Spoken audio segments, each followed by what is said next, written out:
سلام، د نن سهار د 9 بجو خبرونو ته مو زه سمیع الله امینی هرکلی وایم. د ولسمشرۍ د نمایندانو شورا وایي سر له ننه د ولسمشر غني د کار د دوام پر وړاندې خپل اعتراضونه پیلوي. د دې شورا یو غړی شهاب حکیمي وایي په دې اعتراضونو کې د ولسمشرۍ 14 ټاکنیزې ډلې ګډون لري. ټاکلې شوې دغه اعتراضیه غونډه د کابل په غازي سټیډیوم لوبغالي کې ترسره شي چې ورسره جوخت له یاد لوبغالي سره ټولې تړلې لارې بندې دي او د یادې سیمې خلک له ټرافیکي ستونزو سره مخ دي. له دې سره سم کورنیو چارو وزارت په کابل کې د ولسمشرۍ د یو شمېر نمایندانو له پلویانو او اعتراض کوونکو په کلکه غوښتي چې په کابل ښار کې عامه نظم ګډوډ نه کړي.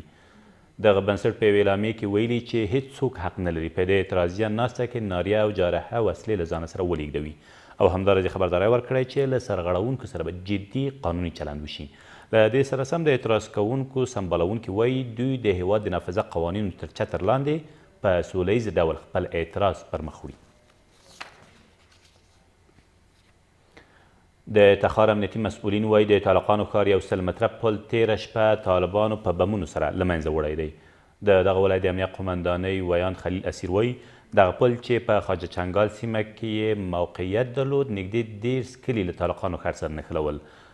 دغه پل د طالقانو ښار څنډو ته د افغان ځواکونو ځمکنۍ اکمالاتي لاره هم وه او ویل کېږي بدیل لاره یې د طالبانو په ولکه کې ده. 8 کسان د وسلوالو غلاو په تور په کابل ښار کې د پولیسو له لوري ونیول شول. د کابل د امنیه قومندانۍ مسؤلین وایي دغه کسان چې تر دې مخکې د کابل ښار په بېلابېلو سیمو کې په قتلونو او وسلوالو غلاو کې لاس درلود بلاخره تېره ورځ د 3 او 9 امنیتي حوزو له شاوخوا سیمو نیول شوي دي. ویل کېږي له نیول شویو کسانو اوس هم پوښتنې روانې دي.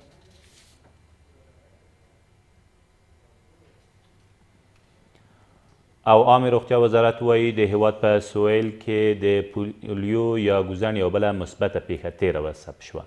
د دغه وزارت ویان زیاتوي د ارزګان د مرکز ټرینکوټ ښار په مهرآباد سیمه کې یوه 2 کلنه ماشومه د تل لپاره فلج شوې ده.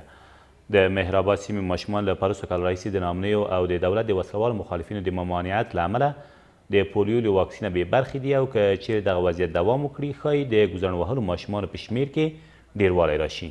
د روان زیږیز کال له پیله تر دې دمه په هیواد کې د پولیو 10 مثبتې پیښې ثبت شوي چې 4 په ارزګان، 3 په هلمند، 2 په کندهار او 1 په کونړ کې ثبت شوې. دا تر دې مهاله وروستي خبرونه، تر بیا مو الله مل.